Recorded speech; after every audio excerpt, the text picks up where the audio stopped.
Good morning. I want to welcome our panel of witnesses and everyone else to our hearing on U.S.-India trade relations. It's an honor and privilege to be chairing my first hearing as Trade Subcommittee Chairman and to be serving with my colleague, Ranking Member Charles Rangel.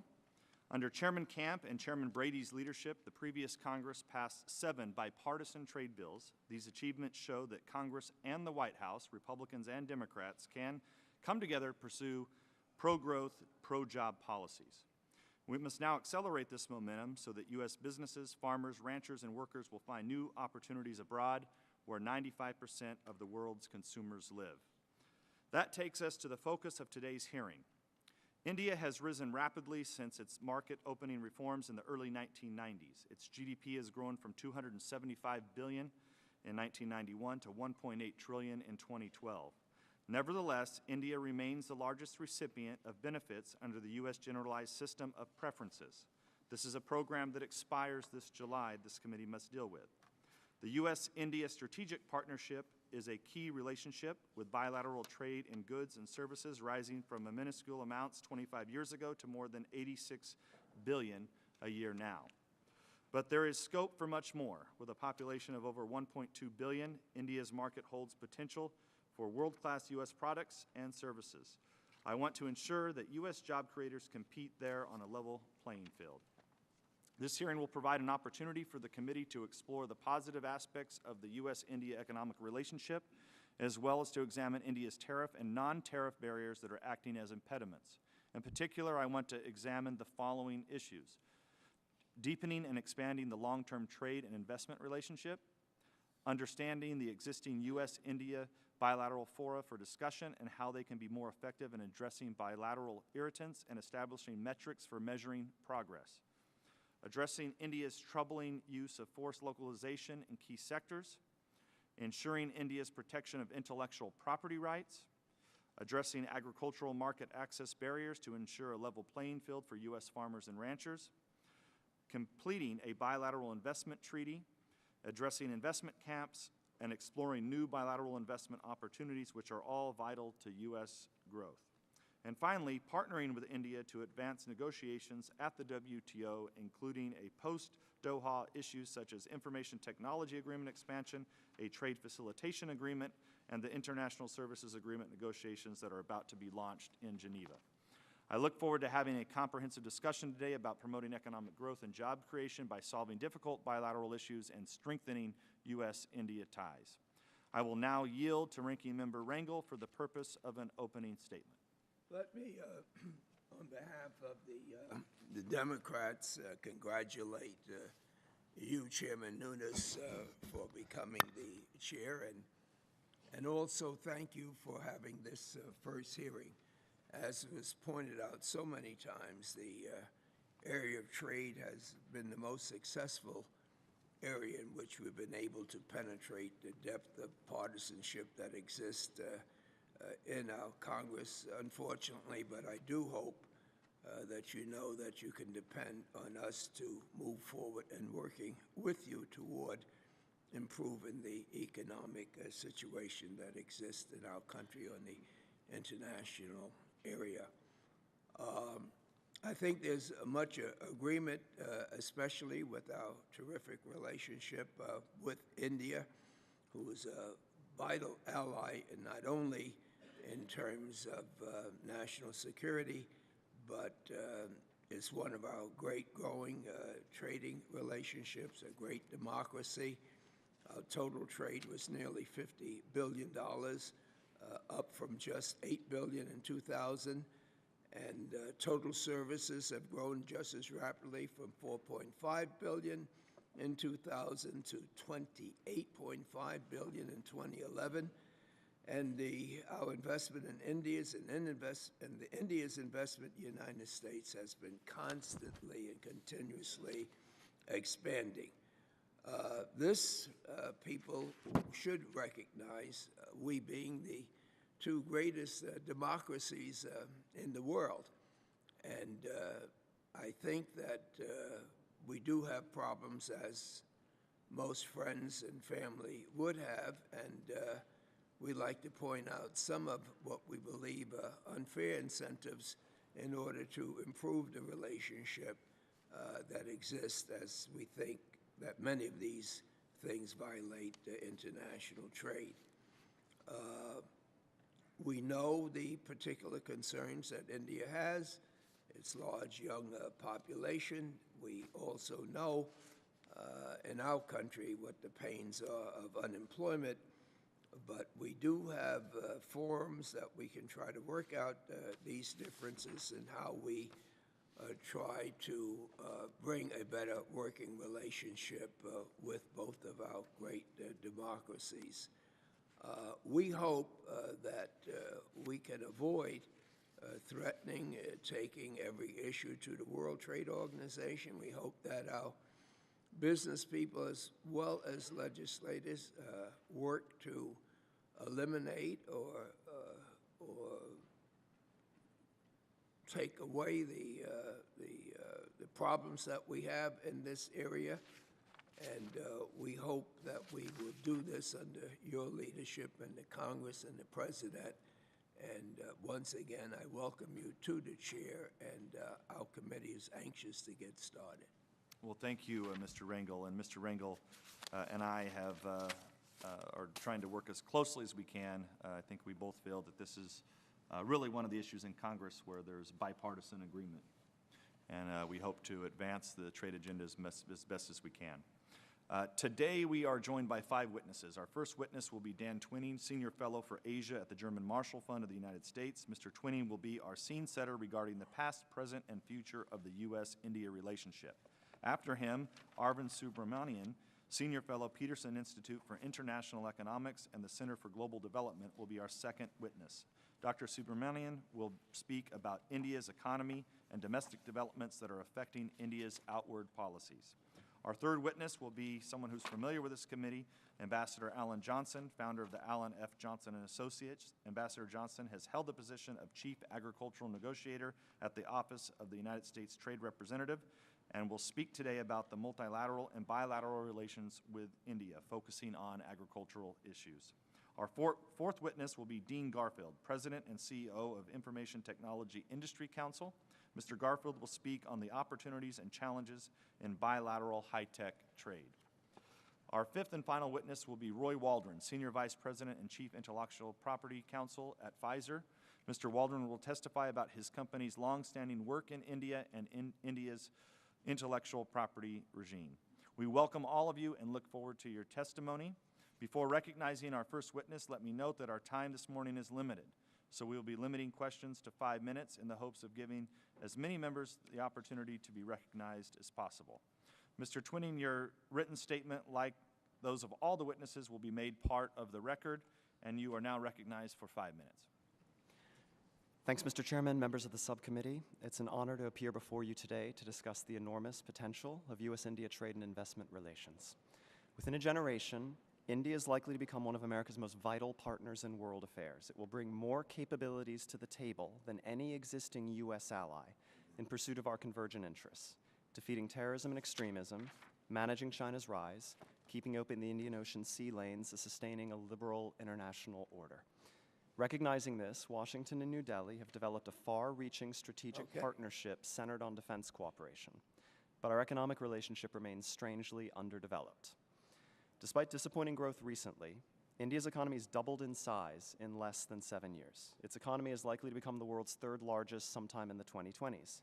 The U.S. National Intelligence Council forecasts that India will become the biggest driver of middle-class growth on Earth by 2030 and will surpass China in economic dynamism. The NIC also forecasts that India could have the world's largest economy by the end of this century. This is a country America will want to work with to sustain an open global economy that promotes the prosperity of all free societies. A decade ago, then American Ambassador Bob Blackwell famously said that U.S.-India economic ties were flat as a chapati. The situation has improved. America is now India's top economic partner measured in goods and services trade. China is India's top partner measured in terms of goods alone.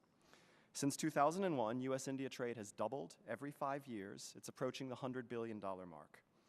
This is good news in a way, but it's also disappointing. It's a low number still. Our trade with India is only 1/7 of our trade with China, despite the fact that one country is a strategic partner and the other is a strategic competitor. Regrettably, the Obama administration's signature trade initiatives, TTP and TTIP, do not include India. The primary economic initiative between our two countries has been a modest bilateral investment treaty. It's been stuck in the bowels of our bureaucracies for years. At the same time, India has enacted or is negotiating trade agreements with Japan, the EU, ASEAN, and a number of other partners, but not the United States. Although India is part of Asia's security architecture, it's not part of Asia's economic architecture. India applied for APEC membership back in 1991, but the US eventually backed a moratorium on membership. That moratorium has expired. India's exclusion makes little sense for a country that sits in the middle of Asia, is an important trading partner to America, China, and Japan, and has an economy that comprised nearly 20% of global GDP by 2060, according to the OECD. Without a strategic framework for economic cooperation, Indian and American trade negotiators skirmish frequently in bilateral channels and at the WTO. Our trade ties too often degenerate into parochial disputes over things like pistachio nuts and chickens that have occupied even top political leaders. This is no way to build a strategic economic relationship between the world's largest democracies.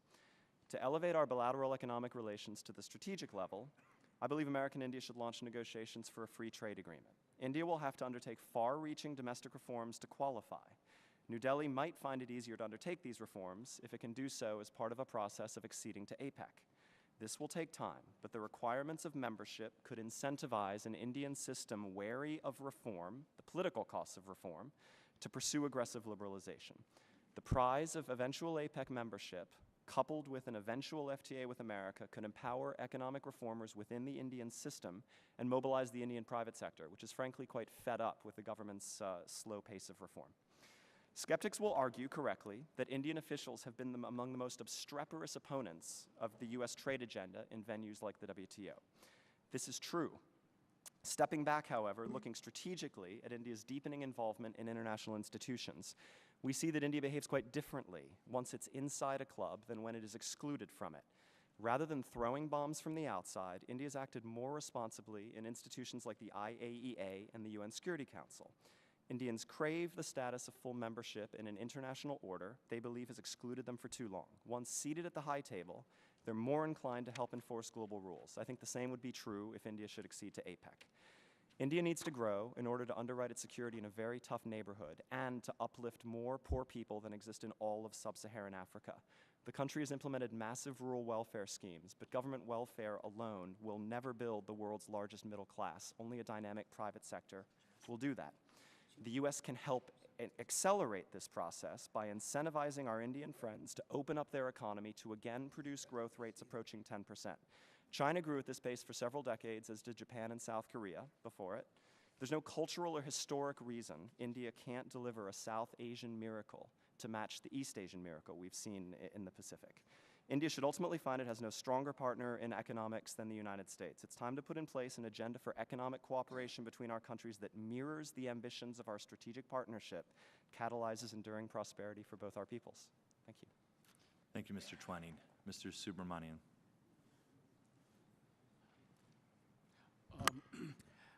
Thank you, Chairman Nunes, Ranking Member Rangel, and members of the subcommittee for giving me the opportunity to testify today.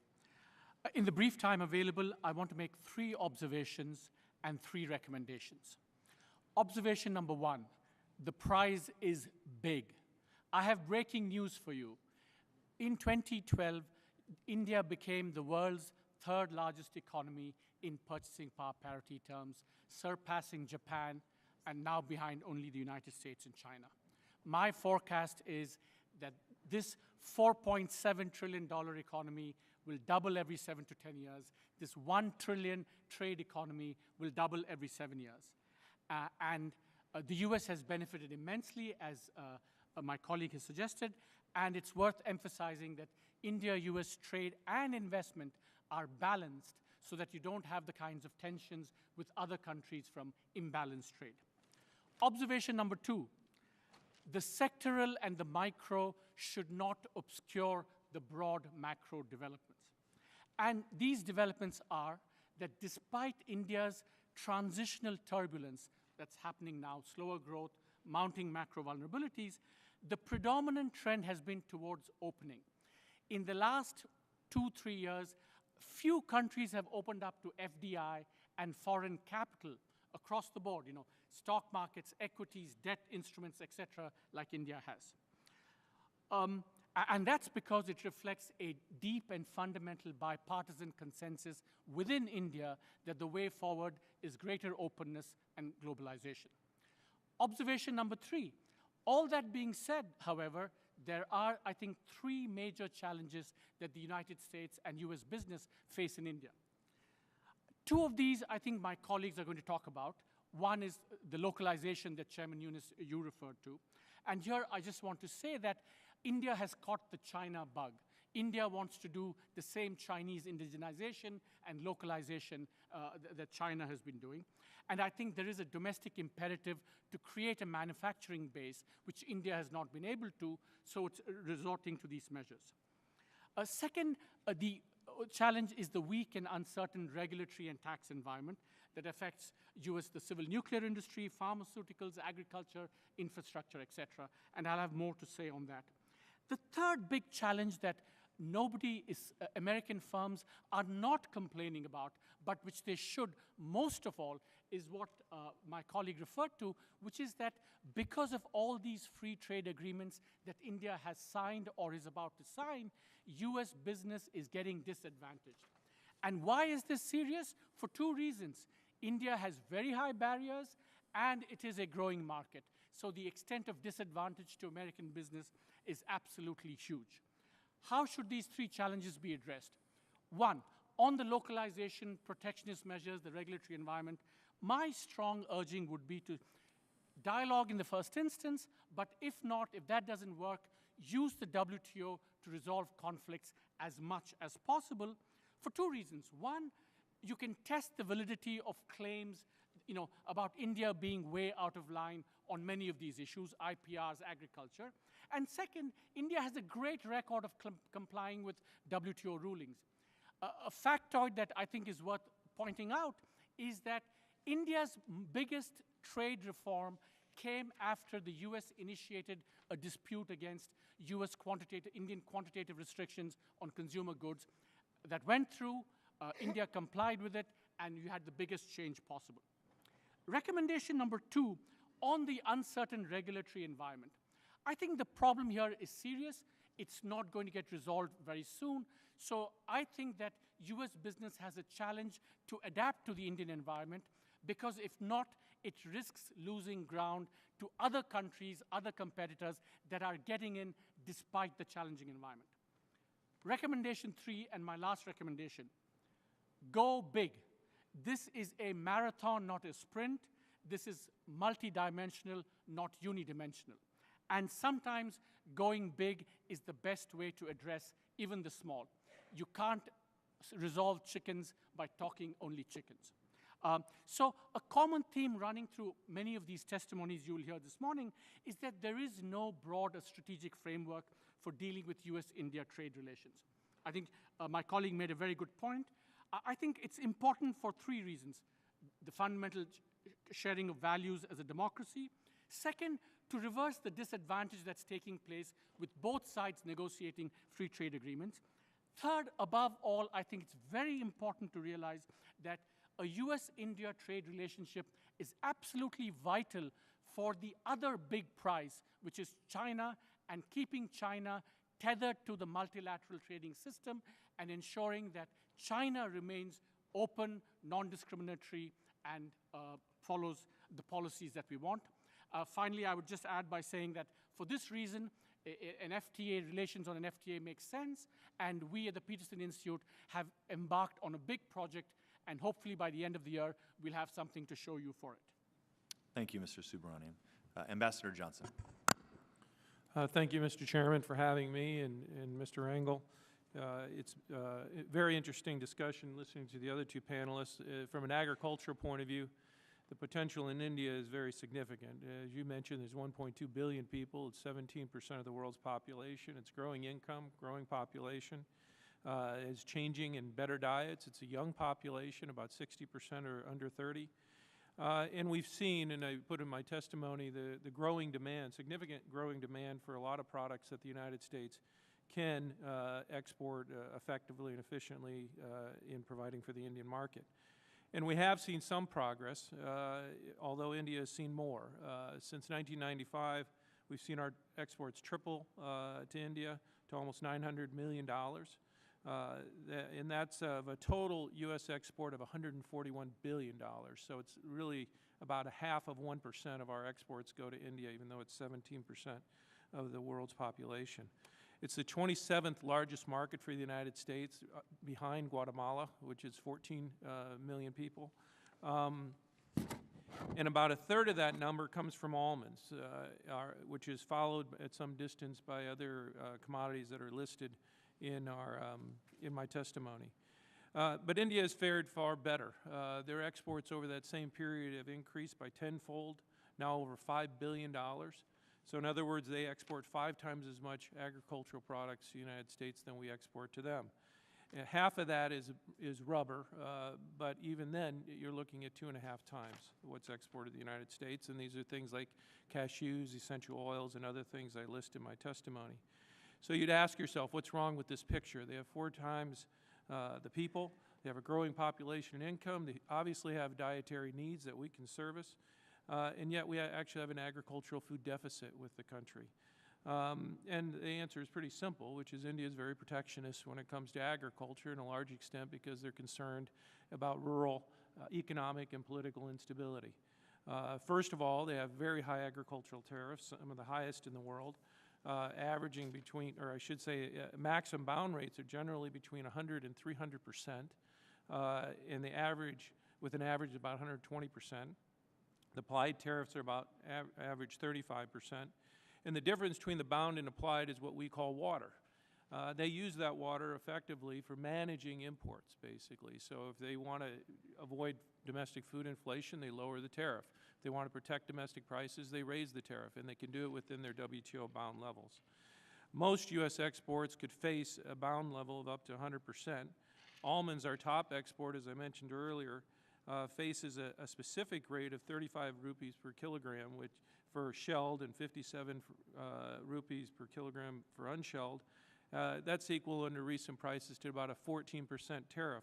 Imagine what we could do if that didn't exist, and it even today is our 3rd largest export of almonds. Other products such as beef, pork, poultry are facing similar situations in that they have bound rates of 100% and applied rates between 30 and 100%. Dairy, for example, has bound rates between 40 and 150% and applied rates between 30 and 60%. There's more details on this in my testimony. The second thing that they do is they have high sanitary and phytosanitary barriers, arbitrary export certificate requirements, restrictive maximum residue levels, unjustified animal disease controls, among other things. For example, in dairy, we've been effectively blocked since 2003 due to unwarranted import requirements. Both the U.S. government and the industry believe these are not scientific. I believe the industry has a paper here today.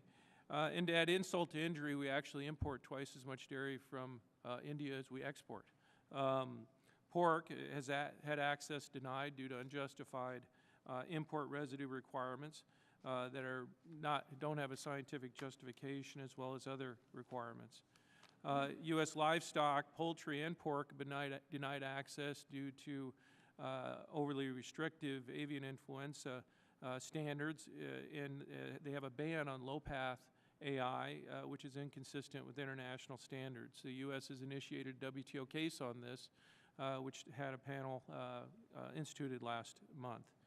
As a global player, India, we have to recognize, is a very important player.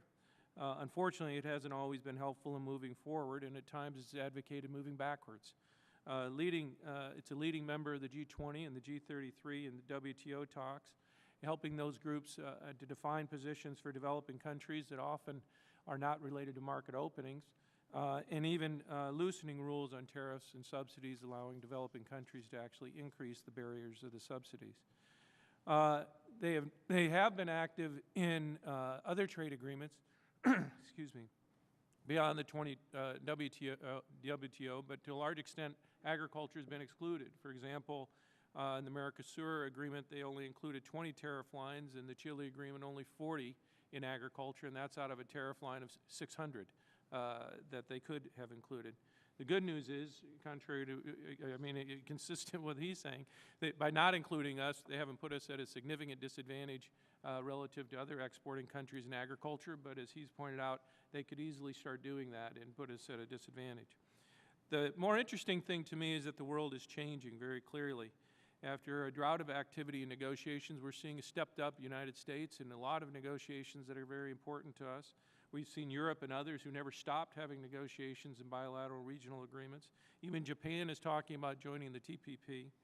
What India does and how it sees its role and sees its interests being affected by this changing environment, especially as the WTO has been stalled, is going to be very interesting. If I were them, I'd be watching them very closely and thinking about what I should be doing to engage in a world that's becoming more interactive without me. So thank you, Mr. Chairman.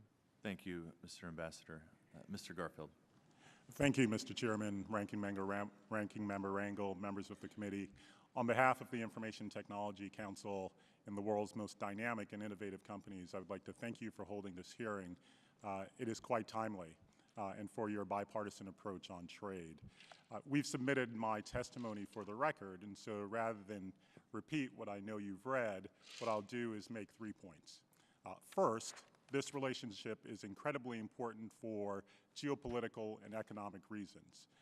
The rest of the world is watching, including China, and these two democracies, at least for the last 20 years, have been illustrative of the power of innovation in open markets to improve lives and drive economic growth.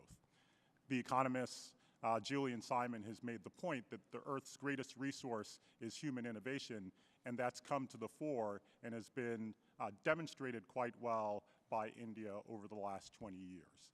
As they've opened their markets, we've seen wholly new industries created in India, largely in partnership with US-based companies. The result of that for India has been real, but also for the United States. We've gone over some of the statistics this morning about the number of people, for example, who've been moved out of poverty in India, over 400 million people. They've created a middle class that, in fact, is larger than the entire US population. The result of that is actually economic growth and job creation in the United States as well. India has moved rapidly up the list of our trading partners. In 1990, for example, the two-way trade between India and the United States was a mere $5 billion. Now it exceeds $60 billion, which has created jobs in this country. Point number 2, there are real challenges on the ground in India right now. In spite of the opportunities that exist and the impact, the positive impact that open markets have had on the ground in India, the government of India seems to be doing a stutter step on open markets and setting up a steeplechase of barriers to the success of foreign companies, especially American entities. And the examples are wide-ranging, from random new regulations, for example, new testing and certification regimes that require testing your products in the market in order to have access to the market at all. Some of the other folks testifying this morning have alluded to the tax regime there, which is, to say it's unpredictable is to be quite kind. Similarly, on trade agreements, India is one of the partners and participants in the Information Technology Agreement that was signed in 1996. But the world has changed tremendously since 1996. None of us are carrying around mobile devices that we held back then. And yet, and still, India seems resistant to updating that agreement and moving forward with the new ITA. Most problematic, which we've alluded to earlier, is the preferential market access regime that's now in place in India, which essentially boils down to if it's not manufactured in India, then it cannot be merchandised there, which has the potential to foreclose that market to foreign players, including the United States. And as a result, over the last few years, we've started to see a decline in foreign direct investment in India, and is leading a lot of companies to question their ability to fully access the market, particularly since it's not just limited to government procurement, but includes private sector arrangements and deals between private entities. India has suggested that the concern there is really focused on information security and protecting the security of the country, which we can empathize with. But the security of their products is not related to where it's made. It's related to how it's made. And there are reasonable ways for addressing those security concerns that I think industry is well prepared to address. The third and final point is that though these issues are important for our relationship with India, they're in fact quite significant because of the potential contagion effect. India is not the only market that's moving forward with these forced localization requirements that Chairman Nunes referred to. We see the same sorts of developments, of course, in China, but we see them as well in Brazil and Argentina, in certain parts of Africa. And so if we don't take steps now to deal with these challenges, they will continue to grow and will actually have real and meaningful impact on the ability of U.S.-based industries and companies, particularly in the tech sector, to continue to grow. And we look forward to working with this committee and Congress generally to resolving these problems. Thank you. Thank you, Mr. Garfield. Mr. Waldron. Chairman Nunes, Ranking Member Rangel, and members of the subcommittee, thank you for the opportunity to testify here today. My name is Roy Waldron, and I serve as the Chief Intellectual Property Counsel at Pfizer. In that capacity, I'm responsible for managing and protecting Pfizer's intellectual property portfolio worldwide. Pfizer was founded in 1849. Our mission is to apply science to improve the health and well-being of people's lives. We have developed some of the world's best-known pharmaceutical products. We employ 90,000 individuals worldwide and 30,000 in the U.S. We have a presence in all 50 states, with 17 manufacturing facilities and 21 R&D sites located throughout the U.S. In the U.S., our industry supports over 4 million jobs, invests over $35 billion annually in R&D, and exports $46 billion in goods. The pharmaceutical sector is the country's 6th largest exporter. 95% of our consumers are outside the United States. Emerging markets like India are our key growth markets. R&D is the lifeblood of our industry.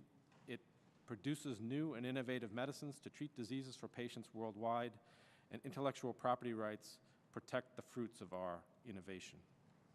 Today, it takes, on average, more than $1 billion in 10 to 15 years to research and develop a new medicine.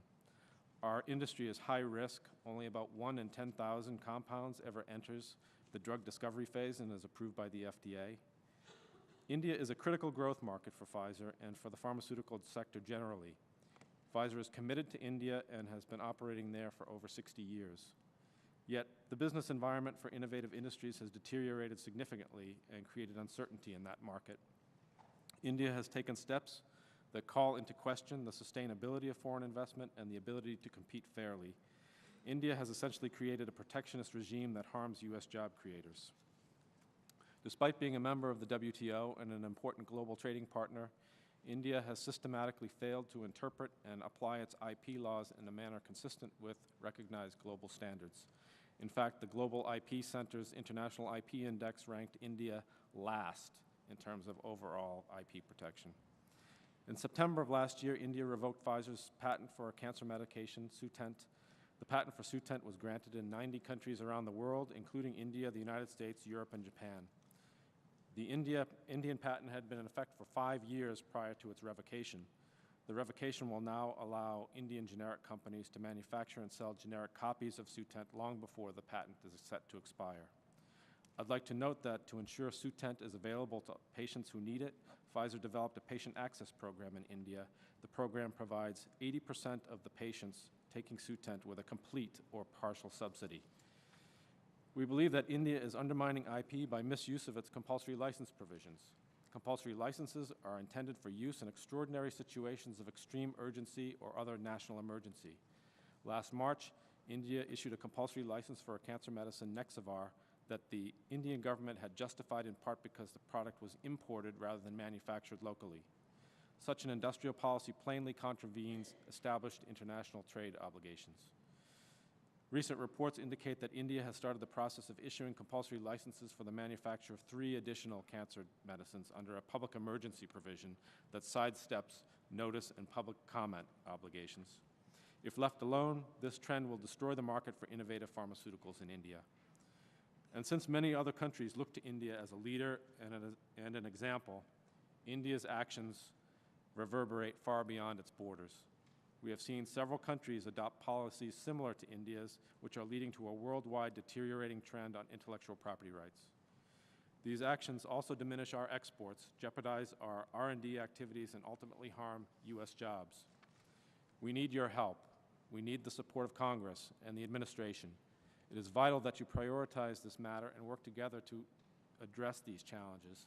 Specifically, I'd like to highlight 4 recommendations: that the U.S. government increase the frequency of talks with the Indian government and continue to raise concerns directly with Indian officials; that the U.S. government should raise concerns at every available bilateral and multilateral forum to send a strong signal to the Indian government and to other governments that it does not condone these actions. The U.S. government should review all available trade policy tools in light of the deteriorating IP environment. The U.S. government should pursue a robust trade agenda that includes strong intellectual property protections, including robust provisions in the Trans-Pacific Partnership Agreement. Thank you for holding this hearing today, and I look forward to answering your questions. Thank you, Mr. Waldron. So as you all know, this committee has basically 2 major capabilities. One is to produce legislation, the other is to conduct oversight. I'm going to ask you just a real basic question to all of you, and that is that if you had up to 3 things that we could do, either legislatively or oversight, specifically, what would you like to see this committee engage in over this coming Congress? And we'll just start on the left with Mr. Twining. Mr. Chairman, rather than 3 things, my prize would be one big thing, which is passing trade promotion authority so that the President, the executive branch, can negotiate the suite of trade agreements, these very ambitious trade agreements. Whether or not we include a U.S.-India FTA in that. TTP, TTIP, these horizon-stretching agreements. I think some of us are worried that the enabling foundation, should we get to a point where we have these agreements, is not yet in place to see them move through this body expeditiously. That would be my quick answer. Thank you, Mr. Twining. Mr. Subramanian. Yeah. I would wholeheartedly endorse what Mr.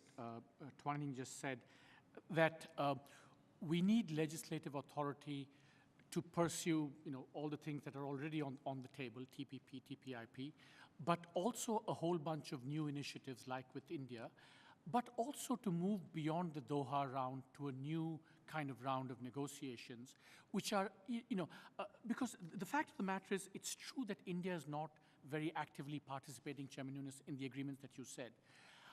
And I think there is a problem here, but I think some of that could be overcome if you have a broader agenda, multilateral agenda, moving beyond Doha, that includes items of interest to China and India as well.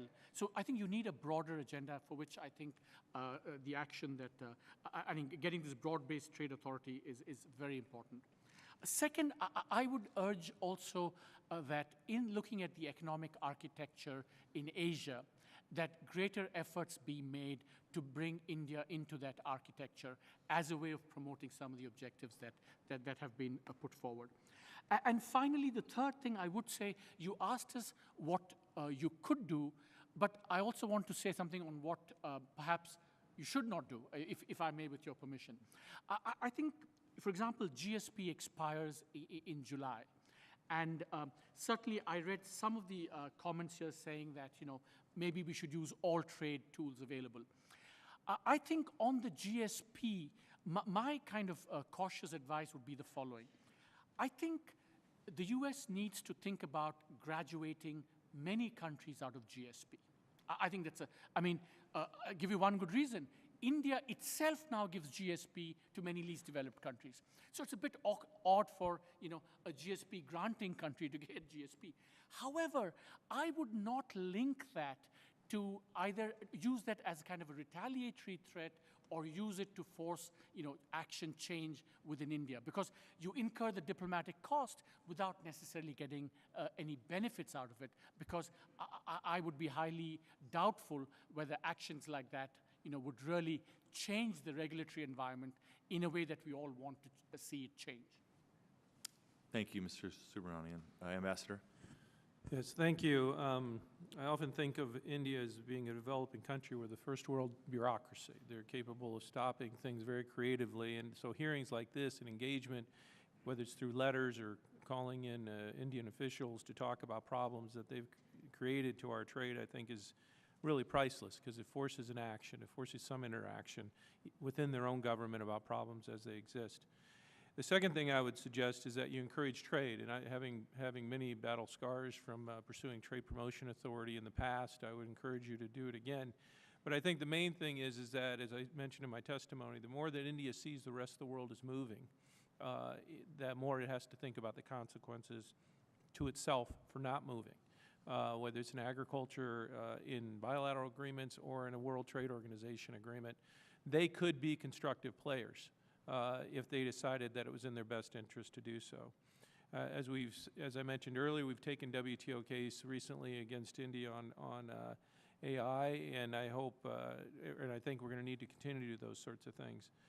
On other activities, my general point, and you brought up GSP, is that what we should be doing is encouraging them to be moving from the rural areas to other industries.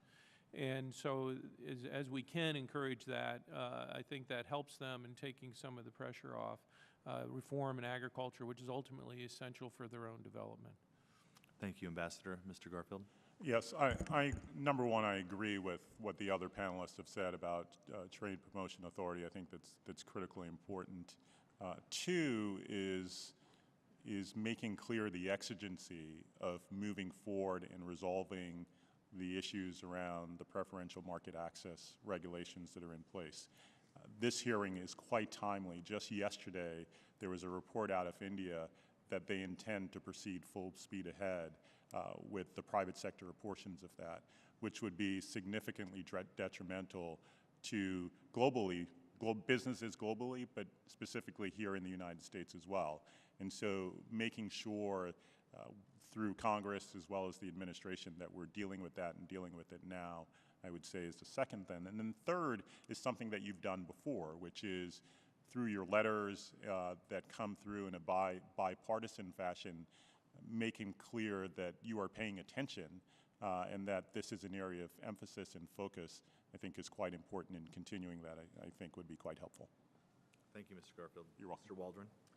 I have to echo the comments of my fellow panelists, but I think that some of the emphasis has to be on intellectual property. I think that there is an exigency, as Mr. Garfield references. The acceleration of compulsory license policies has accelerated in the last year, so there is some urgency with respect to the frequency of talks that we have with the Indian government and to register our displeasure with the developments that have taken place there. I also agree that IP chapters or IP understandings are also important in these bilateral and multilateral fora. So this is really something, as a second matter, that I think we really have to pursue and go with our eyes wide open as to what is really happening right now. And essentially, if we wait too long, we may find ourselves in a situation where it's irremediable. And referring back to some earlier comments on GSP, I think that we do have to review all available policy tools. I think it's a matter of equity and fairness, and perhaps the upcoming renewal will be a time to actually seriously look at what we want to do and how we want to do that. Thank you. Thank you, Mr. Waldron. With that, my time is up, and I yield to you, Mr. Rangel. Thank you. I have to admit to the panel that I have not really been up to India's position as it relates to problems that they see in international trade. And I wonder whether any of the witnesses today although you want to improve the trade relationship, actually can be speaking on behalf of the government of India as to how they see. Any of you in touch with the government of India directly? You are? Oh, We I are. mean, how could I have any little bit of assurances that if we did do what you're recommending, that the government of India would say, thank you and let's move forward? What do I have to work with? Well, Go ahead, you- the thing that I would point to is what's happened in India in the last 20 years. I think all of the panelists have been pretty consistent about the turnaround story and the growth story and the power of innovation in India, the industries that are being created, the people that are being moved out of poverty, the people that have been moved into the middle class, which is the point I made earlier, is that segment of the population is now larger than the U.S. population in its entirety. Mr. Garfield, I didn't frame my question correctly. I think all of us are excited about the increase in trade, the number of people that are moving out of poverty into the middle class. And the chairman asked, what is it that all of you three would think is the most important?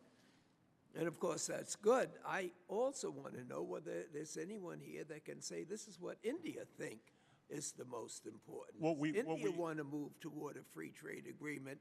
Does India agree with Mr. Subramanian that rather than get issues resolved, that we should take them to the WTO with all the time and expense we have with that? And even though I would acknowledge you to answer, I can't perceive that India would support that. You know, don't work it out.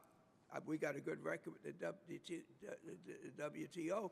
Talk to them. Does that make any sense? What am I missing? If I'm, yeah. Thank you, Chairman Rangel. I would say two things in response. One, does India want to move forward?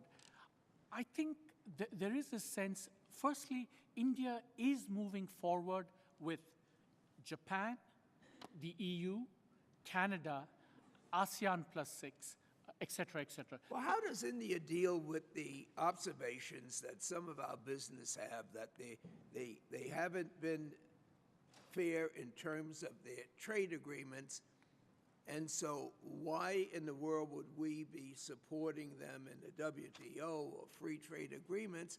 Who here would suggest that India recognizes that we have problems with tariffs, we have problems with them, like we want to make it in USA, they want to make it in India. We recognize that these are problems that we have with all countries, and they got big problems with us. I'm just having a small problem and wondering how you can help us to deal with these problems. And I think after this meeting, when I talk with the ambassador from India, more of my questions will be answered as I can deal with their trade people and get a better answer. But I just don't know if you told the chair the three things you thought was important and all of us agreed, then what would we do? Yeah, well, Tell our trade representatives to do it? yeah, if I can jump in as well, fundamentally, I don't think India would necessarily agree with all of the solutions we've offered. That's number one. Number two, to the question of what we hear from India, much of what we hear in response to the concerns that we raise relates to security. And so what we're told is this is not directed at the United States, but it's a broader concern about security and the security of India, which we empathize with.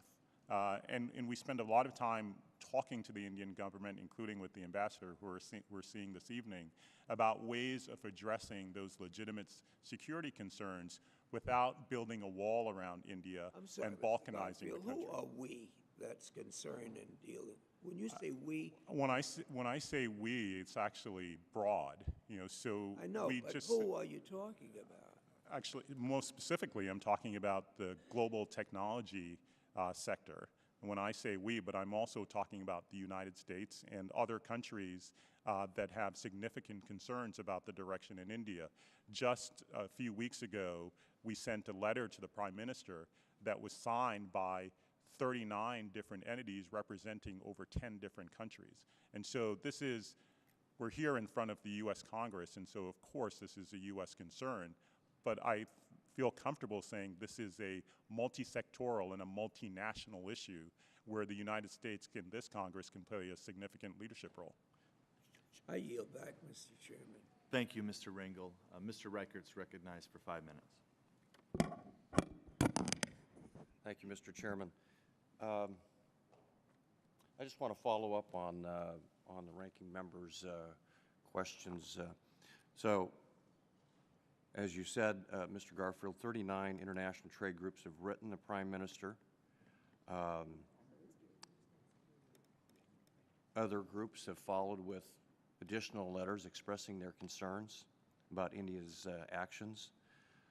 But an official at India's Department of Telecommunications said the concerns expressed by various stakeholders would be considered as India finalizes their rules. What does that really mean? It doesn't sound too promising, as I think Mr. Rangel was pointing out. We've sent letters. Congress has sent letters expressing our concern. You've sent letters. Others have sent. What does that really mean? We'll take this under consideration.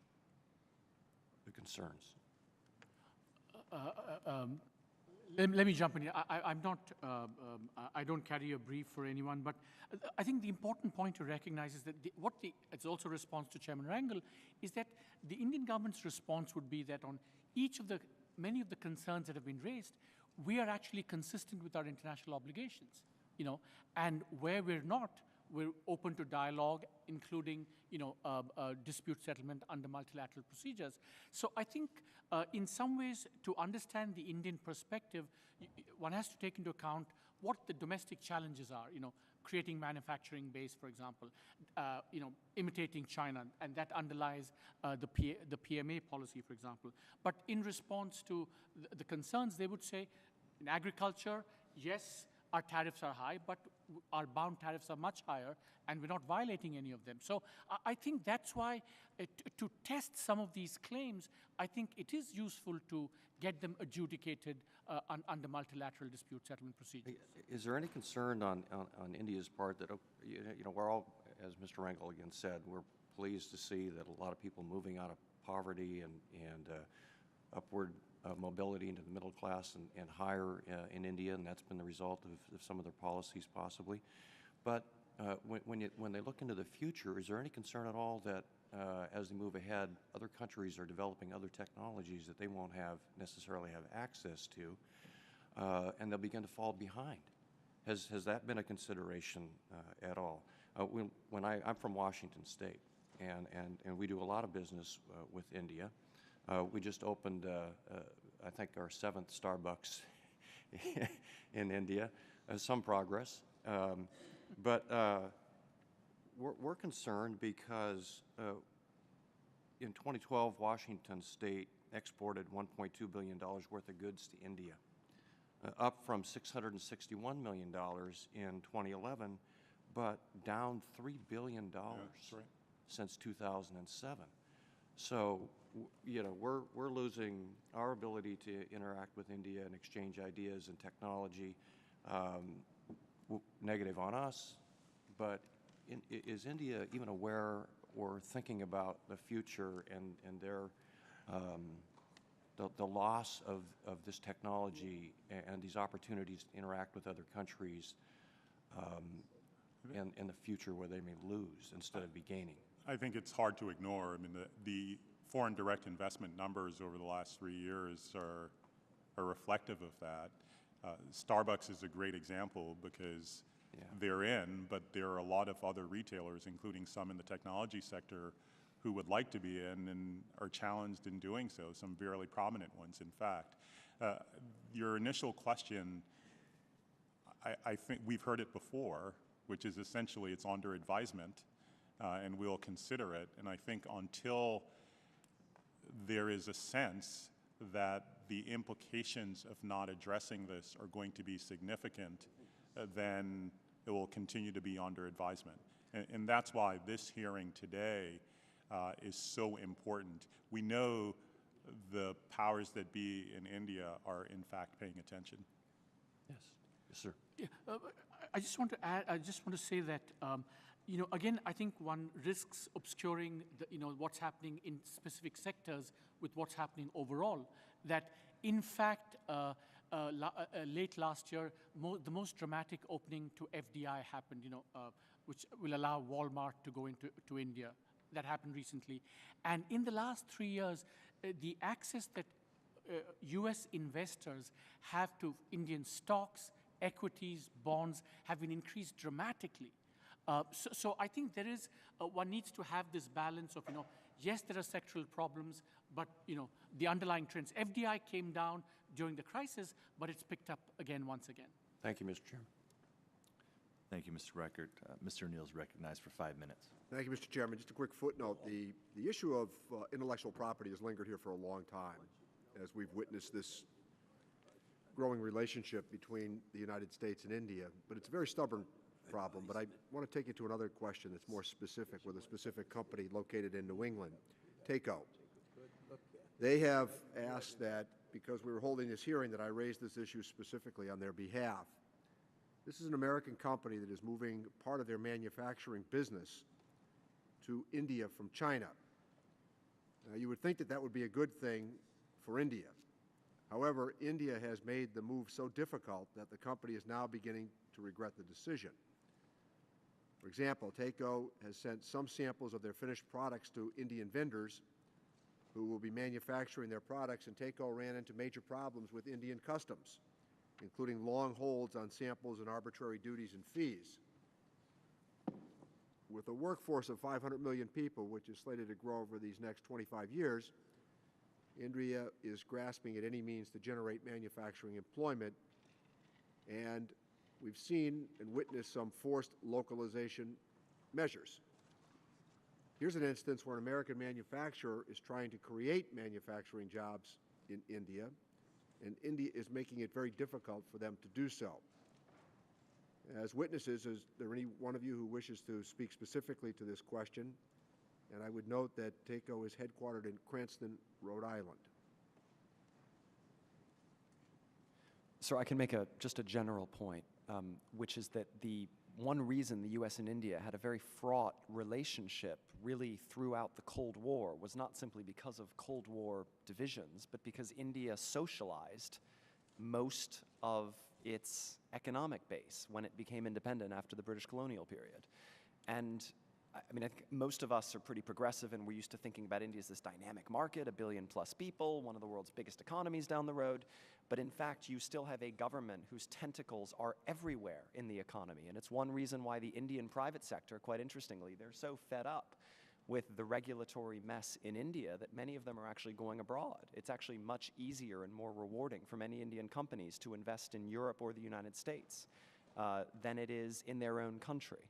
And so we don't have an Indian private sector representative here at the dais, but if we did, I suspect he would say, gosh, we have this kind of problem ourselves and it drives us nuts. But from a 10, 20-year perspective, the Indian government has been in the process of stepping back from the economy, but it's still far too heavily involved in it. And that's something that we think, again, I think there's a consensus that a big push on trade liberalization between our countries would help to extract the Indian state in ways that would really benefit the Indian people through greater economic growth. The difficulty with that point is that as we pursue free trade agreements and breaking down barriers to trade, one of the items I think that could fairly be ascribed to governments in China or in India is that they're for free trade on their terms. I think that's a fair point, Ms. Neal. But I think the other side, the way this could possibly work, the big push that we're talking about, is because trade is a two-way street. I mean, for example, just as localization and others, IP issues are raising concerns, I think the Indian government also has issues of concern in the U.S., which a kind of big push would allow this kind of trade-off to be made. To give one example, the H-1B visa issue, the immigration issue, export licensing, for example, that's another issue. Totalization in social security agreements, that's another issue. So I think the important thing here is how can we create a framework so that more of these exchanges can take place, and it doesn't just become, U.S. business complaining about problems in India, which no doubt exist, but creating a more positive two-way dynamic to create the incentives that Mr. Twinning talked about also for India to change some of these policies. Waldron? I think it's possible here, at least in the discussion of technology and intellectual property, to create win-win situations. I think you want to be able to convince the Indian government that this is not a zero-sum game.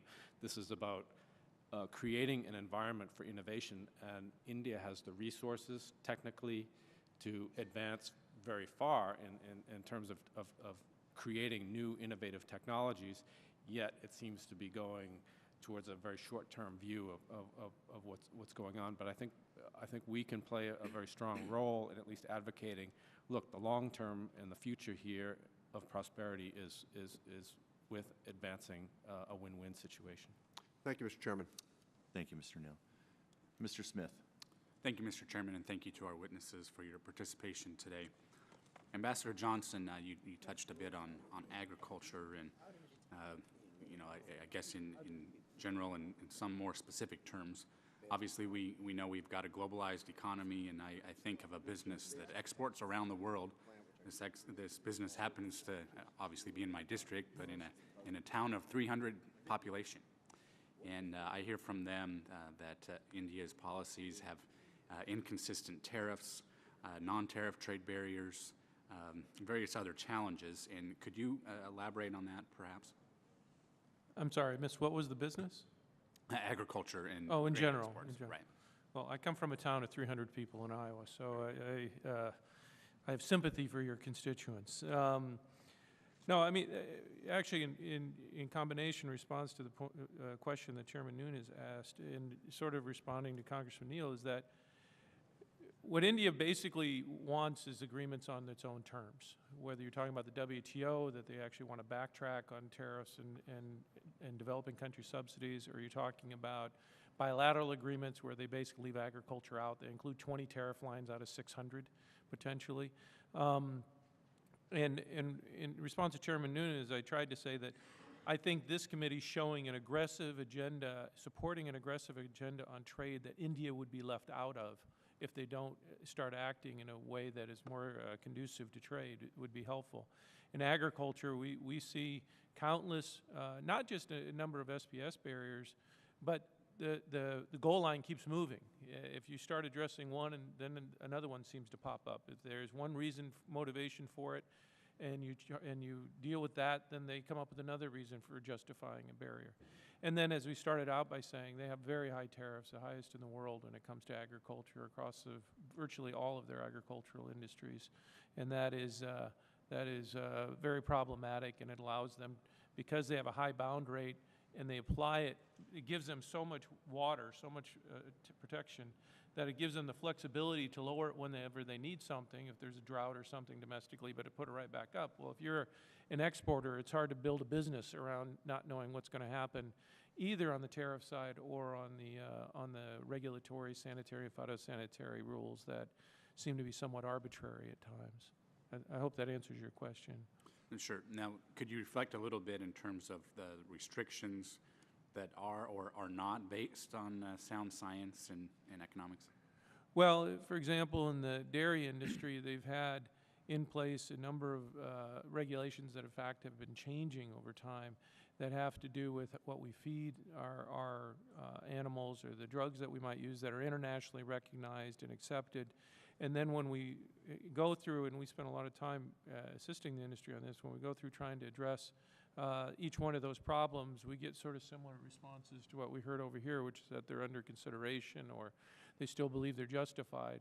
And so far, we haven't pulled a trigger on a WTO case. Another one is avian influenza, which basically they put a ban in place for low-path avian influenza, which is not an internationally recognized standard. We have the most rigorous system for monitoring and dealing with avian influenza in the world. And India has actually had high-path avian influenza on numerous occasions. And so now we've taken a WTO case against them that the panel was just empowered last month. So when you say that the policies are changing, could you elaborate on that? So I know the dairy industry has a paper here, but so for example, when we start working through trying to deal with even things that are not science-based. So for example, they don't want certain drugs to be used in certain for the dairy products that are sent there. So even when we start investigating how we could be identifying suppliers that could address that specific requirement, then we'll find later that there's another reason that those suppliers maybe don't fit the case, or the conversation doesn't continue.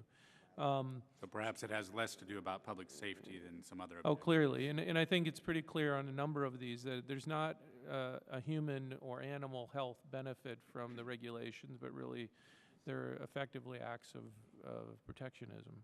Mm-hmm. Would anyone else, Mr. Subramanian? Yeah, just a thought, you know, the description of going to WTO as pulling the trigger, at one level that's true, but I think you have to recognize that many of these regulations that are formulated within India come about because of complicated interests. And sometimes having an international ruling which says this is not based on sound science actually helps the pro-liberalization lobby within India to act on those who are against it. So I think that's a big advantage of having, you know, international pressure through, you know, multilateral procedures to kind of put, to strengthen the hands of kind of the good guys within India. Okay, thank you. I yield back. Thank you. Mr. Larson is recognized for 5 minutes. Thank you, Chairman Nunes and Mr. Rangel, and our distinguished guests that are here today. The testimony has been enlightening, and certainly we all share the concerns and the great opportunity that exists with the vast potential of India. I'd like to amplify a point that Mr. Neal made, and one that continues to be a thorny issue for this committee and American manufacturers in general. And that has to that deals with the issue of intellectual properties. And having several value-added manufacturers in the Northeast and specifically in the state of Connecticut, and one testifying today in terms of Pfizer's, I'd like to get the perspective, if I could, Mr.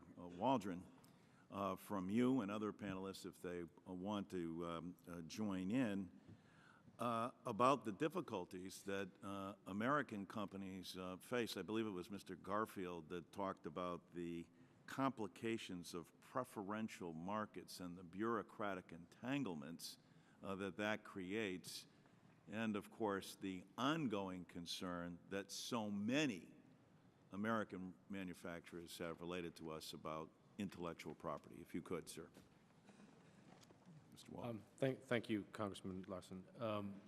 I think we have to sort of talk about balance here in the intellectual property area. I mean, even though India will proclaim that it's consistent with trade obligations in terms of its patent law, we've had in the recent past about eight sort of cases that have come up dealing with patented products.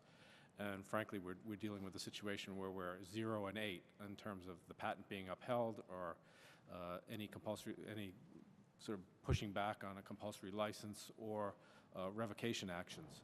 I think it speaks to a very poor record, and there's something out of balance. I mean, the rest of the world has IP provisions that are consistent with international obligations, yet we're so far towards the range where everything is revoked or there is no valid patent in India.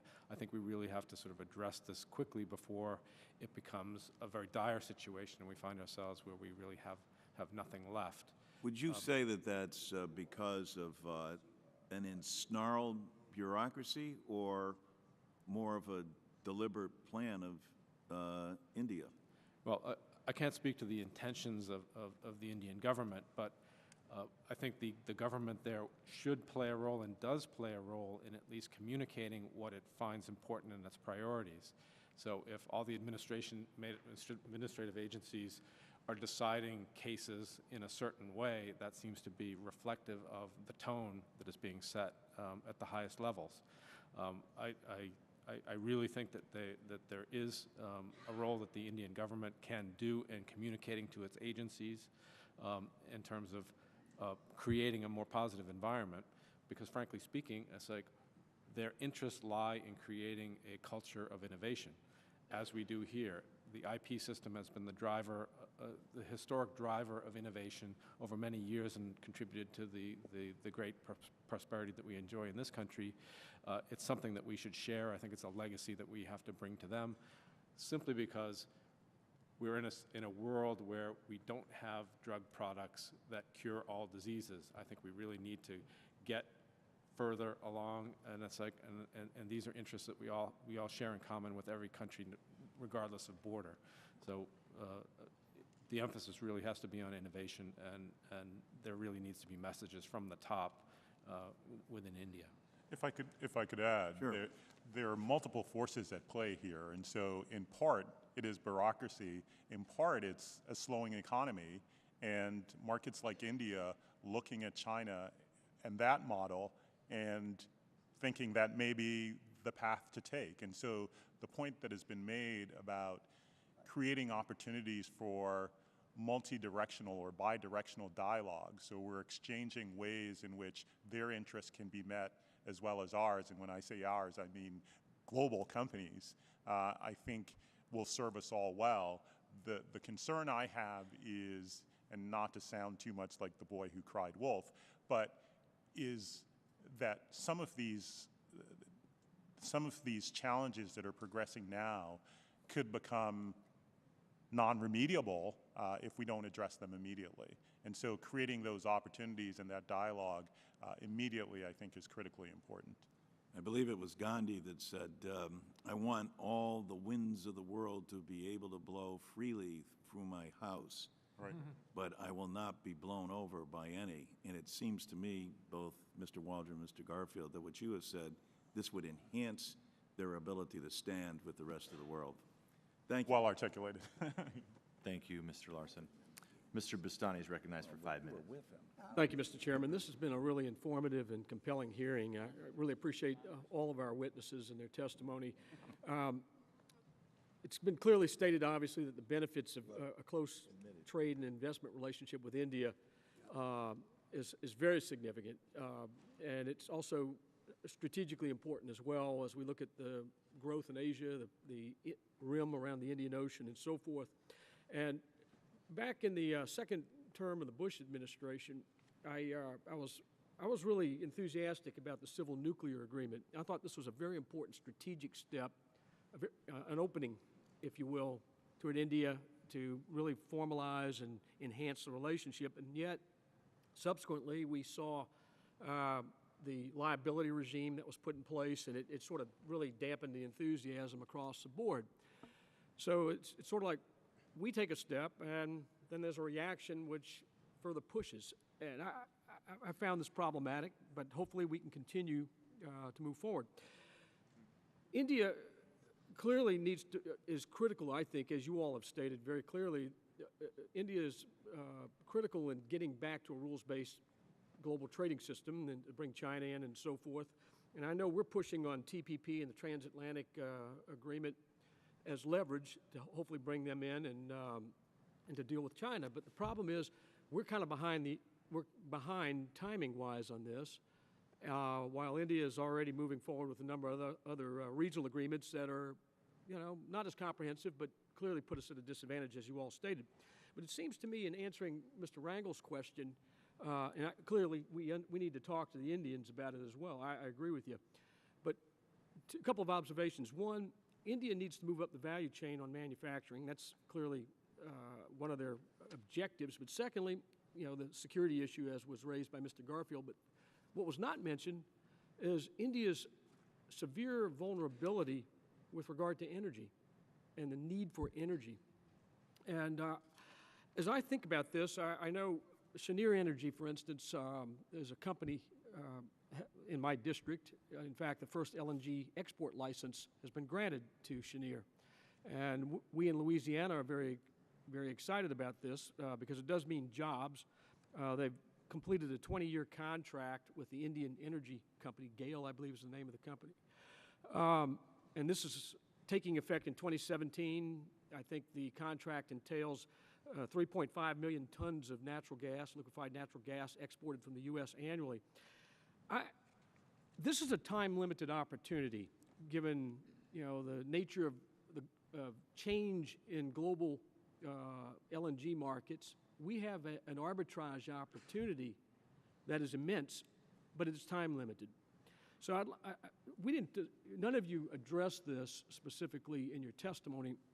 And as I look at how do we catalyze this relationship with India, what can we use as leverage? The energy vulnerability seems key in this to me on many levels, both from a security and manufacturing standpoint and so forth. I'd like Mr. Twining and Dr. Subramanian to comment on how we could position ourselves, because this is a second step, granting this type of export license to a non-FTA country. Sir, that's an excellent question, and I'm so glad you raised it. India has one of the greatest energy import requirements in the world, and that dependency on world energy supplies will only grow as the country develops, as the population continues to bloom. One of the smartest things the United States could do strategically in Asia, we are quite used to thinking about our military presence, our naval presence, our alliance commitments. We also sometimes talk about our trade agenda and kind of market liberalization, but we need to add an energy pillar to this. And exactly as you say, the shale gas revolution in the United States creates an extraordinary opportunity for us to export it. I mean, I think we should probably export it to the world, but we should also particularly build in that dimension to our key security partnerships in Asia. And I would say in Asia, our top, most important, most capable security partnerships are with Japan and India, different ways. And say to them, look, part of this package could be preferential access or some facilitated agreement to U.S. energy exports. Because in fact, we have a national security interest in helping you develop your economy and helping you develop your military capacity, help us police this tough region of the world, create some ballast in Asia other than around China. And this is something our allies desperately need. And so I think this could be a game changer if we play it right. I completely, it's a great question, I agree completely with what Mr. Twining said. I would just add a couple of points. One is that India is heavily dependent on coal.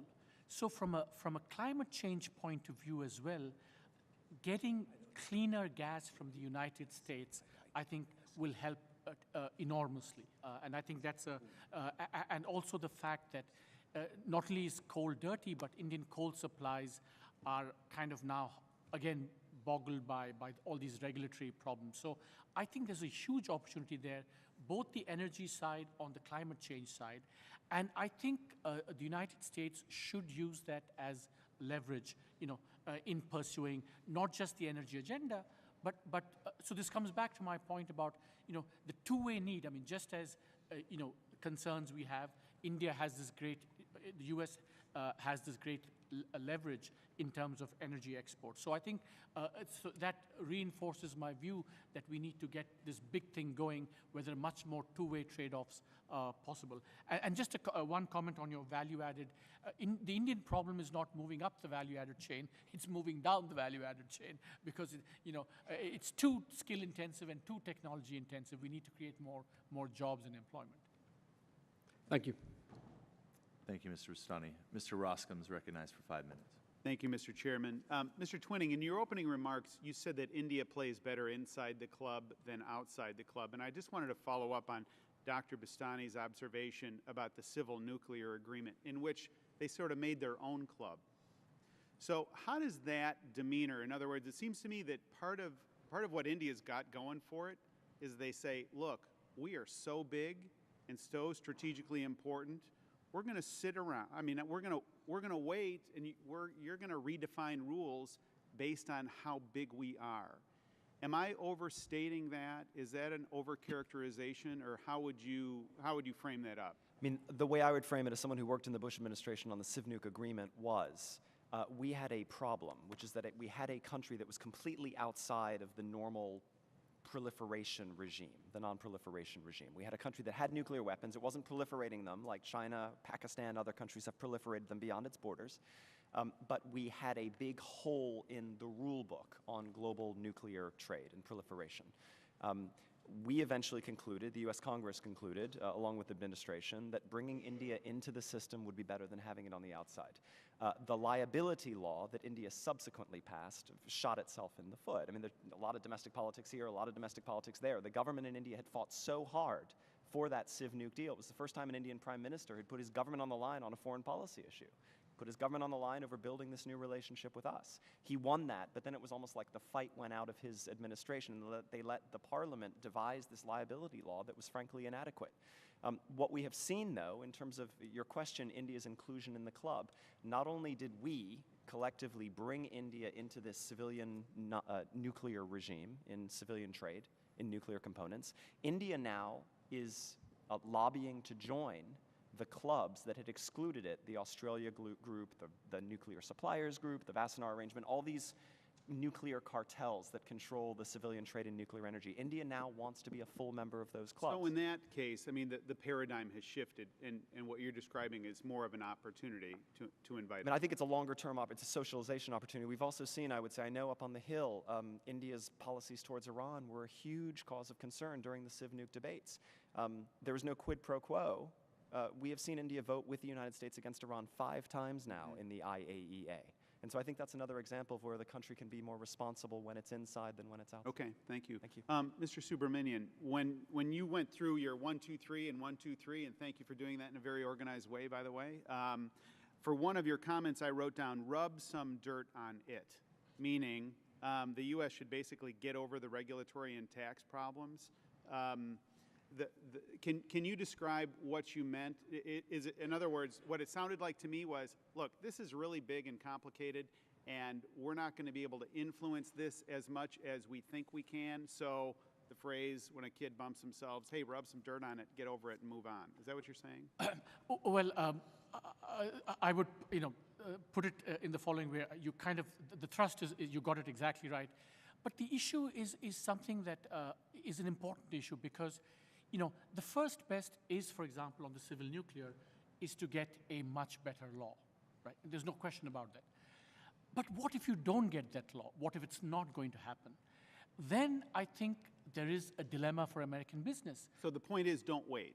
Yeah, because others are getting in. That's my next question. Yeah. Who's getting in? How are they beating us to this? So when this committee in the last Congress was dealing with PNTR for Russia, for example, one of the recurrent themes, and was very persuasive, and we agreed, was that lack of action on the part of the committee and Congress gives other global competitors an advantage in the Russian marketplace. And so I think we did the right thing and moved forward on it.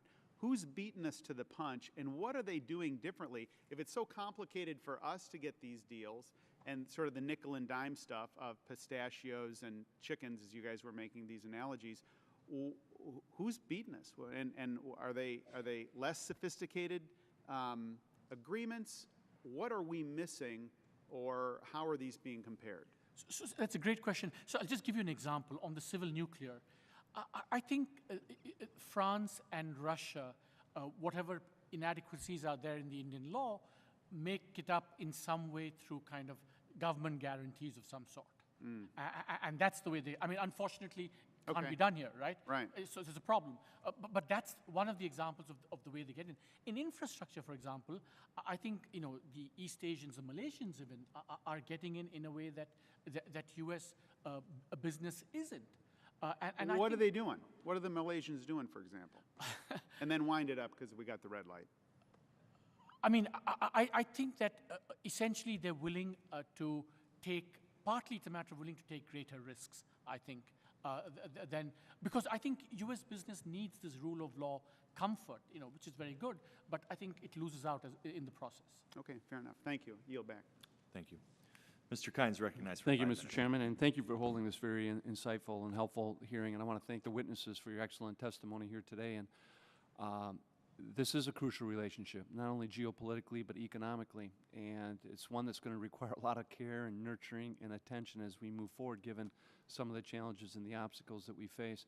I had the chance, Mr. Chairman, last October to head to India for a few days with Adam Smith, Duncan Hunter, and a couple other members, and it wasn't just New Delhi. We got out into the countryside and to various cities too, and it was a fascinating place with tremendous potential, but also some huge challenges in regards to our economic relationship. And Ambassador Johnson, I appreciate your update on where we are with the agricultural sphere of it and the difficulties that we still face there, trying to get India to open up a little bit more in regards to our own ag products. And coming from my home state of Wisconsin, dairy obviously is a source of concern. And Mr. Chairman, I noticed that the National Milk Producers and the Dairy Export Council submitted a statement for today's hearing. I'm not sure if it was officially included in the record, but I'd ask unanimous consent at this time to have it included if it wasn't. Without objection. Thank you. But Mr. Subramanian, something that you mentioned earlier when you're going through your litany of 3 things as far as U.S.-India relations, the final one was what not to do, and that's GSP. Obviously, that's coming up for reauthorization, and given the compulsory license decision that they've made right now, which is very unsettling and could detrimentally affect India and foreign investment going into the country, but also some of the other hurdles that we face, agriculture or otherwise, your recommendation is not to use that as a point of leverage as far as engaging India. But assuming we did, what would the consequences be if they lost GSP preference from us, and what would that mean as we move forward? That's a great question, Mr. Kind. My sense is that the loss of GSP in quantitative terms will not be huge for India. India basically exports a lot of high-tech, more advanced goods, and apart from a few things here and there, I think the quantitative impact will not be great. So it doesn't make for a very strong lever vis-a-vis India, but I think you're going to incur the diplomatic cost, because this will be symbolically seen as a kind of retaliatory action or so. That's why I think on the balance of costs and benefits, I would be a little hesitant about using that. And on the compulsory licensing, I do agree with Mr. Waldron that there are a few things in Indian law, like Section 3D of the Indian Patent Act has these requirements on the requirements for a patent, the efficacy requirement, or the working requirement. I think these are things that are well tested in the WTO. I mean, I don't think we need to resort to retaliatory threats to get these changes, because I think because India might be out of line with international practice, I think it's good to get an international verdict. But you think it would be fair game as we come up with reauthorization of GSP to be looking at India and other countries involved too, in regards to whether we need to, at this point of development, extend those preferences to India or some other. Yeah, but that should be a more generic discussion, right? Because as I said, why should a country that grants GSP receive GSP? And that's true for many countries. But that's a different conversation and a different dynamic from using this as a specific lever. Mr. Waldron, let me go back to the compulsory license issue in that, and assuming they're moving forward on this, what would be the impact on foreign investment or other private companies looking to do business in India if they go down this road?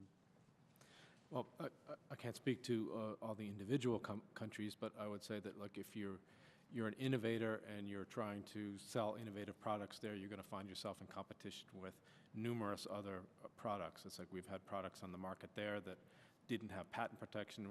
We were competing against 60 other competitors marketing the same thing. So obviously the consequences of that are dire. I guess in talking about trade instruments or trade tools, I do think that they're somewhat of a blunt instrument to try to deal with something that you're really trying to get focus on. If you're trying to focus on specific issues, you may not get that through the revocation of certain preferences or a WTO case, which has all kinds of unintended consequences. But you really have to send strong messages on the things that you believe are priorities, and I think that that's really the starting point, but obviously we don't have a lot of time. Yeah. Well, thank you, Mr. Chairman. I would certainly encourage this committee, with your leadership, to continue to focus on India and any parliament to congressional exchanges that we might have too, so we can have the dialogue at that level, I think would be very helpful and productive as we move forward. Thank you. Thank you, Mr. Kind. Mr. Paulson's recognized for 5 minutes. Thank you, Mr. Chairman, also for holding this hearing. Great testimony today. I really have appreciated the kind of the reinforcement about what I've heard about these disturbing trends within India, kind of turning inward and erecting more barriers to trade and investment, and kind of turning back the clock, if you will. And so some real challenging opportunities for us moving forward. One of Minnesota's largest exports to India is in the area of medical technology. And unfortunately, I understand that United States medical manufacturers are facing incredible challenges now selling their products in India, including lack of transparency in pricing under India's central government healthcare scheme, as well as discriminatory government procurement policies. And there's no doubt that American medical device companies are well positioned to partner with the Indian government toward improving healthcare access and outcomes and awareness and developing much needed stronger healthcare infrastructure, but they're going to have a difficult time doing so in the current environment. Mr. Waldron, you touched on some of this from the drug perspective. Now, can you also maybe comment from the perspective of maybe how an American medical device company might have difficulty selling their products in India, and is it going to be helpful to have a renewed or a revised bilateral trade dialogue in this area addressing this industry's concerns? I guess very generally, I think it's probably one of the more important tools. A bilateral approach might be helpful. I guess it all depends on the particularities of what's included in that. So I would say that it's amongst the instruments that you could move forward on. But I think I mean, a lot of medical instruments also depend on intellectual property and sort of the respect for the innovation that's coming in. So I think it's sort of like part and parcel of the same kind of environment we're trying to create there. I think we're all experiencing it in the same way. Our innovation really isn't being respected, and it's being pushed back. Yeah, the thing that I would add there is, particularly in the context of GSP coming up for renewal, before we get there, I think we have an opportunity to engage in the kind of bidirectional dialogue so that we can talk strategically about differing interests that can help us advance and resolve some of the challenges we're facing in the market. And so it's something that we would highly endorse. Yep. Just a thought on this, the PMA policy. So India, I mean, it's not a member of the Government Procurement Code, and so localization in government contracts is okay. And now it's extending it to the private sector. I think there's a greater opportunity here actually through the government procurement route, because the government wants to save money in its purchases. Fiscal deficits are very high, and getting the fiscal under control is a major objective. Therefore, I think that getting India into the government procurement code is actually an easier way of dealing with the PMA policy than it is, in fact, of addressing PMA in the private sector. I think that's the kind of thing that's worth considering, and that's another reason why I think getting India into the WTO, into the government procurement code, would be worth pursuing. Good. And let me ask this question, too, because today global supply chains are absolutely playing a more increasing integral role in trade overall. And there are a lot of Minnesota companies that have a strong network of supply chains, 3M, General Mills, Cargill, Ecolab, C.H. Robinson, Medtronic, list goes on and on and on. But more and more of these goods and services now used by producers and consumers contain inputs and value-added components from a number of countries, rather than just being produced in one country alone. How well is India itself integrated now into global supply chains, and how can it improve that integration in the global supply chain? Anybody? It is incredibly well integrated, certainly for technology, and that is a part of what is so surprising about the direction in which India has been going in the last couple of years, particularly as it relates to the PMA and some of the regulation that we talked about earlier, including the testing and certification or taxes. They've benefited, India has benefited significantly given the globally integrated supply chains that we see today. And given the policies they put in place, though, they stand to lose their role as a part of that process. And so our hope is that through these types of conversation, they're able to see as well as we are how we mutually benefit from this relationship. Right. Anyone else? Thank you, Mr. Chairman. Appreciate it. Thank you, Mr. Paulson. I'd like to thank the witnesses for their testimony and for their responses to our questions. I think you've given us much to think about concerning the opportunities and the challenges presented by the U.S.-India bilateral relationship. Our record is open until March 27th, 2013, and I urge interested parties to submit statements to inform the committee's consideration of the issues discussed today. With that, this hearing is now adjourned. Well done. No, I'm so glad we sat together. I felt very...